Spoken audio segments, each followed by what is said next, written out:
I hope you all are doing well. तो जैसे कि आपको पता ही है कि 20 अगस्त की आपकी सीटेट के एग्ज़ाम की नोटिफिकेशन है।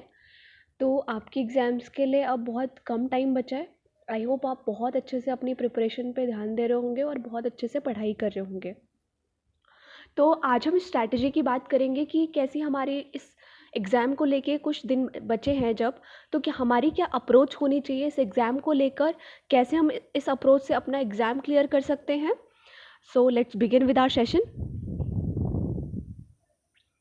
तो आज हम एग्ज़ाम प्रिपरेशन की बात करेंगे, कैसे स्ट्रैटेजी होगी, क्या अप्रोच होगी, कैसे हम क्वेश्चंस को अटेम्प्ट कर सकते हैं, ठीक है, कैसे एलिमिनेट कर सकते हैं ऑप्शंस को, और कैसे हम एनालिटिकल थिंकिंग लगा के अपने क्वेश्चंस को सही कर सकते हैं। तो जैसे कि आपको पता ही होगा कि इस बार आपका एग्ज़ाम है जो वो ऑफलाइन मोड में होने वाला है। तो आप क्या करेंगे, सबसे पहले आप प्रैक्टिस करेंगे एमसीक्यूज़ और पीवाईक्यू विद ओएमआर शीट। क्योंकि क्या होता है ना कि हमें ऑप्शंस तो आते हैं, मतलब हमारे क्वेश्चंस भी सही हैं, ऑप्शंस भी हमने कर लिए, लेकिन हम ओएमआर को भरने में बहुत गलती कर देते हैं। तो इस बार आपको ऐसा नहीं करना है। इस बार आपको क्या करना है कि आपको अपनी प्रैक्टिस जो है वो एमसीक्यू और पीवाईक्यू पे बहुत ज़्यादा रखनी है। आपको ओएमआर भरने में कोई दिक्कत नहीं होनी चाहिए। उसके लिए आप बिल्कुल इन 15 दिनों में प्रैक्टिस करेंगे। फिर आप क्या करेंगे, अपना शेड्यूल बनाएंगे स्टडी को लेके। जैसे आप वर्किंग होंगे, कुछ लोग स्टूडेंट्स ही होंगे फुल टाइम। अब जो वर्किंग होंगे वो भी कुछ टाइम मैं उनसे कहूँगी कि कुछ टाइम आप अपने वर्क से लीव ले सकते हैं, ताकि आप कुछ दिन जो एग्ज़ाम्स के हैं उनको आप फुल्ली डेडिकेटेड कर पाएँ अपनी स्टडी के लिए। और अपने स्टडी स्पेस को थोड़ा ऑर्गेनाइज करके रखिए। देखिए, अगर आप साफ़ सफाई करके रखेंगे तो आपको पढ़ते टाइम, बैठते टाइम आपको ये नहीं होगा कि मुझे इसको साफ़ कर लेना चाहिए, फिर आपका मन नहीं लगेगा। फिर आप क्या करेंगे कि उसको साफ़ करने में लग जाएंगे। फिर आप और आप एक चीज़ अपने एग्ज़ाम्स के उसमें ऐड कर सकते हैं। देखिए, अब आपको क्या करना है, अब आपको कोई नई चीज़ नहीं पढ़नी है। अब आपको क्या करना है कि अपने आपने जो सारी चीज़ें पढ़ रखी हैं उस सारी इन्फॉर्मेशन को आपको गैदर करना है, एक जगह पे रखना है, और फिर आप उस सारे सोर्सेस को आपको रिवाइज करना है। Revise and practice is must in your exam preparation. Okay. फिर आपको क्या करना है, देखिए, आप ड्राइंग से, मतलब जैसे इमेजेस से समझ सकते हैं कोई चीज़ आप फ्लो चार्ट से समझ सकते हैं। तो आपको उस तरीके से करना है, ठीक है। जैसे मैथ्स है तो मैथ्स आप फॉर्मूले आप एक जगह पे लिख लीजिए और उनको चलते चलते कहीं पे भी याद कर लीजिए। रोज़ सुबह उठ के उन फॉर्मूलाज को याद करिए। कॉम्प्रिहेंशन के लिए मैं आपको एक टिप्स देना चाहूँगी। जैसे रीडिंग कॉम्प्रिहेंशन आता है, तो आप सबसे पहले क्वेश्चंस पढ़ेंगे, फिर आप कॉम्प्रिहेंशन पढ़ेंगे, ठीक है। अगर आप ये ट्रिक यूज़ करेंगे तो आपके कॉम्प्रिहेंशन के आंसर्स ज़रूर बनेंगे। फिर आप क्या करेंगे कि अपने, मतलब जो आपके कुछ ही दिन बचे हैं ना, तो उसके लिए आप रेगुलर स्टडीज़ पे जैसे आप फोकस करेंगे, तो उसमें आपको कुछ टाइम सिर्फ रिवाइज करना है और कुछ टाइम सिर्फ प्रैक्टिस करना है, और अपनी हेल्थ का ध्यान रखना है, ठीक है। ओके। अब इसके लिए आप अपने एग्ज़ाम्स के आने के लिए आपने बहुत फेमस टेक्निक सुनी होगी और आपने शायद यूज़ भी करी हो, पोमोडोरो टेक्निक। तो इसमें क्या होता है कि आप कुछ मिनट का, मतलब डीप वर्क करते हैं और फिर आप 5 मिनट का ब्रेक लेते हैं। जैसे 25 मिनट तक बढ़ा सकते हैं। आगे आते आते आप अपने 45 मिनट्स तक रख सकते हैं, अपने सेशंस 1 घंटे तक रख सकते हैं।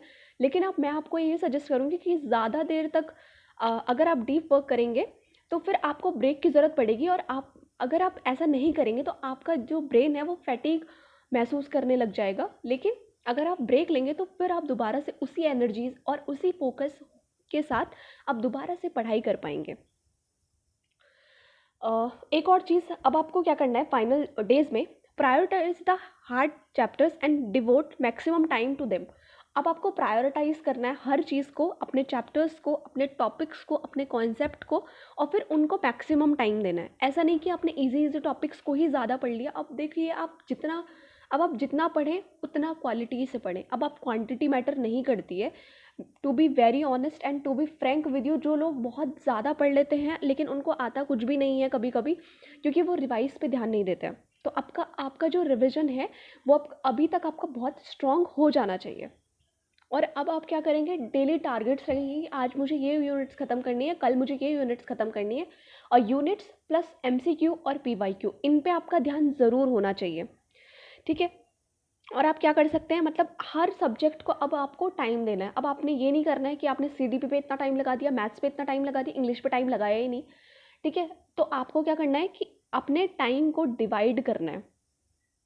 एक और चीज़ मैं आपको बता दूँ, जिस टाइम पे आपका एग्ज़ाम होने वाला है, जैसे मोस्टली अगर आपका एग्ज़ाम सुबह की शिफ्ट में होता है, तो आप क्या करेंगे, अब आप एक काम करेंगे, आप टाइमर लेके बैठ जाएंगे और पूरा पेपर सॉल्व करेंगे प्रीवियस ईयर क्वेश्चंस का। ठीक है, इससे आपको क्या होगा, अगर आप एग्ज़ाम के टाइम पे अगर आपका शेड्यूल है कि आप उस टाइम पे सोते हैं या फिर कुछ और काम करते हैं, तो आपको वहाँ पे भी अगर आप एग्ज़ाम हॉल में बैठे होंगे तो आपको उस टाइम भी मोस्ट प्रोबेबली चांसेस हैं कि आपको उस टाइम पे नींद आएगी। तो आपको क्या करना है, टाइमर लगा के आपको बैठना है अब। ठीक है, अपने पीवाईक्यू को लेके फिर आपको, और पीवाईक्यू, अब आप बोलेंगे कि पीवाईक्यू ही क्यों, हम तो पढ़ के जा रहे हैं, हम पीवाईक्यू नहीं करके जाएंगे। मैं आपको एक हार्श ट्रुथ आज बताना चाहूँगी, अगर आप पीवाईक्यू नहीं करते हैं तो मिनिमम बिल्कुल 2% चांसेस हैं कि आपका एग्ज़ाम क्लियर हो जाएगा। बिकॉज बिना पीवाईक्यू और बिना एमसीक्यू के आपने डिस्क्रिप्टिव फॉर्म में सब कुछ पढ़ लिया, लेकिन आपको अगर उसमें से एमसीक्यू उसमें से कुछ आता ही नहीं है, कैसे सॉल्व करना है, कैसे आपकी अप्रोच होनी चाहिए, कैसे आपकी एनालिटिकल थिंकिंग होनी चाहिए, कैसे आपका डिसीजन मेकिंग होना चाहिए, कैसे आप एलिमिनेट कर सकते हैं ऑप्शंस को, जब आपको ये नहीं आएगा तो आपका एग्ज़ाम कैसे क्लियर होगा। तो इसलिए आपको पीवाईक्यू और एमसीक्यू ज़रूर करने हैं। आपको देखो, पीवाईक्यू से शुरू में आपको बहुत डर लगता होगा, लेकिन जब आप धीरे धीरे पीवाईक्यू करेंगे ना तो आपको कॉन्सेप्ट और अच्छे से समझ में आएगा। ठीक है, पीवाईक्यू क्यों ज़रूरी है, फॉर इन्हांसिंग योर नॉलेज। ठीक है, to build confidence in your study. देखिए, अगर आप एकदम से पीवाईक्यू उठा लेंगे बिना कॉन्सेप्ट को पढ़े हुए, तो देखो तब तो नहीं होने वाले।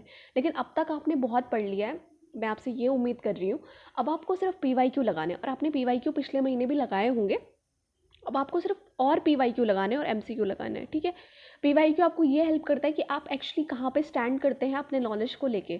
ठीक है, कहीं आपने सिर्फ डे ड्रीम तो नहीं कर लिया है कि मैं तो एग्ज़ाम क्लियर कर लूँगा और पीवाईक्यू आपने लगाया ही नहीं है। ठीक है, और एक और चीज़, आपके एग्ज़ाम में कौन सा पैटर्न फॉलो होता है क्वेश्चंस का, हार्ड होता है, मॉडरेट होता है, डिफ़िकल्ट होता है, ईजी होता है, तो किस तरीके से क्वेश्चन एग्जामिनर क्या पूछना चाहता है। देखिए, आपको पीवाईक्यू के लिए, मतलब अगर आप एग्ज़ाम हॉल में हैं और एग्ज़ाम आप दे रहे हैं, तो आपको क्या करना है कि आपको ये सोचना है कि एग्जामिनर पूछना क्या चाह रहा है। आपको कॉन्सेप्ट क्लियर है, लेकिन आपको ये नहीं पता कि एग्जामिनर पूछना क्या चाह रहा है, आपकी अप्रोच क्या होनी चाहिए। देखिए, जैसे सीडीपी में बहुत सारे क्वेश्चन ऐसे होते हैं जो सब्जेक्टिव लेवल पे होते हैं, लेकिन आपको वो चीज़ देखनी कि एग्जामिनर एक्चुअली चाहता क्या है, आपसे पूछना क्या चाह रहा है। तो आपको उस अप्रोच से क्वेश्चन सॉल्व करना है। कुछ क्वेश्चन जो ऐसे होते हैं जो कॉमन सेंस से बनने वाले होते हैं, तो उस क्वेश्चन को आप उस तरीके से हैंडल करेंगे। एक और चीज़, आप क्वेश्चन, जब आपके पास क्वेश्चन आ जाएगा तो आप क्वेश्चन को 2 बार पढ़ेंगे। क्या करेंगे, 2 बार पढ़ेंगे। क्योंकि कभी कभी हम क्या करते हैं, क्वेश्चन पढ़ते टाइम कभी नॉट नहीं देखते, कभी इज़ नहीं देखते, कभी वॉज नहीं देखते। तो इन छोटे छोटे जो मिस्टेक्स है ना, ये मिस्टेक्स तब नहीं होंगे, आप क्वेश्चन को 2 बार पढ़ेंगे। मैं ये नहीं कह रही हूँ कि आप एक क्वेश्चन पे बिल्कुल 5 मिनट लगा दो, नहीं, टाइम का भी बिल्कुल ध्यान रखना है। ठीक है, और एक क्वेश्चन को आप 2 बार पढ़ेंगे, उनके ऑप्शंस को। और अगर आपको किसी में कन्फ्यूजन हो रही है तो आप ऑप्शंस को पहले एलिमिनेट करिए। ठीक है, अगर आप एलिमिनेशन, देखो हमेशा क्या होता है एग्जाम में, जिस एग्जाम में कोई क्वेश्चन, मतलब कोई भी एग्जाम है, तो उसमें मोस्टली ये पैटर्न फॉलो करा जाता है, अगर क्वेश्चन डिफिकल्ट है तो ऑप्शंस बहुत ईजी होंगी, दूर दूर की ऑप्शंस होंगी। ठीक है, लेकिन अगर क्वेश्चंस बहुत ईजी है तो जो ऑप्शंस बनाई जाएंगी वो ऑप्शंस बहुत डिफिकल्ट लेवल की बनाई जाएंगी। जैसे किसी का आंसर है किसी मैथ्स के क्वेश्चन का, तो क्वेश्चन तो बहुत इजी है, जैसे आपको कुछ भी निकालना है, तो उसमें ऑप्शंस अगर बहुत 3 4 5 होंगी, 0.345 होंगी, तो इसमें क्या है, ऑप्शन जो है बहुत पास है। लेकिन क्वेश्चन अगर डिफिकल्ट है ना, तो किसी किसी क्वेश्चन में आपने देखा होगा कि बहुत दूर दूर की ऑप्शन होती है, किसी में 11 होता है, किसी में 10 होता है, किसी में पॉइंट में आ जाता है। तो क्या होता है, इस तरीके की अप्रोच हमेशा इस्तेमाल की जाती है। ठीक है, अब जैसे मैंने आपको बता दिया कि पीवाईक्यू बहुत इंपॉर्टेंट है आपके प्रिपरेशन के लिए। ठीक है, अब आप क्या करेंगे, रिवाइज करेंगे थ्योरी को, और थ्योरी के साथ आप क्या करेंगे, अपने प्रैक्टिस करेंगे। और प्रैक्टिस अब आप क्या करेंगे, पीवाईक्यू और एमसीक्यू ज़रूर लगाएंगे आप। अब दिन में 3 मॉक टेस्ट भी दे सकते हैं, अगर आपको, मतलब दिन में 3 नहीं दे सकते तो एटलीस्ट आपको कोशिश करनी है कि आप 2 मॉक टेस्ट तो ज़रूर दें। ठीक है, अब आपको पूरा शेड्यूल बनाना है। देखिए, कुछ ही दिन की बात है, अब आपको थोड़ा स्लीप, मैं ये नहीं कहूँगी कि बहुत डिप्राइव्ड रहना है स्लीप, बट आप 6 आवर्स की स्लीप से भी आप काम चला सकते हैं। ठीक है, और रिवाइज करना है, revise as much as possible, practise MCQ as much as possible.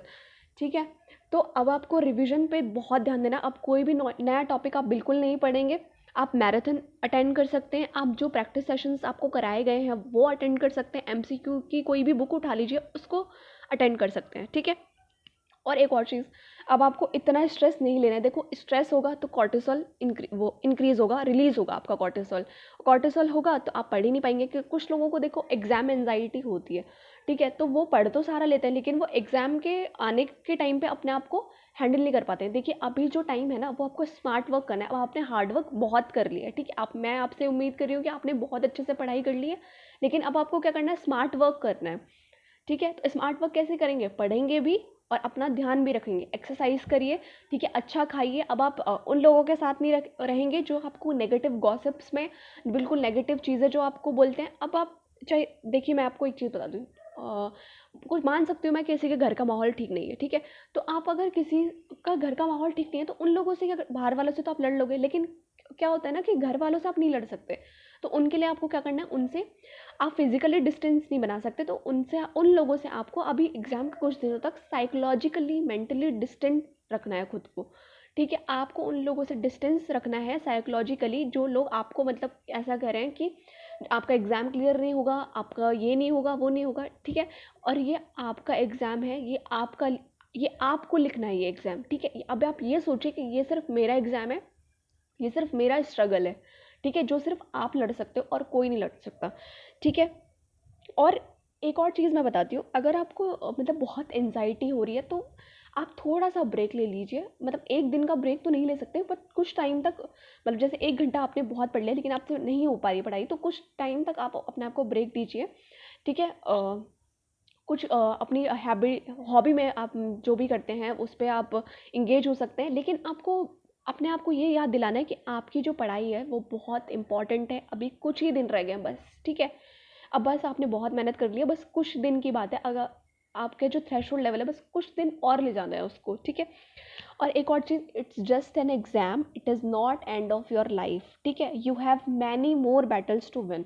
अब देखिए अगर आप ये सोच रहे हैं कि ये एग्ज़ाम मैंने क्लियर कर लिया इसके बाद तो कुछ है ही नहीं, तो ठीक है।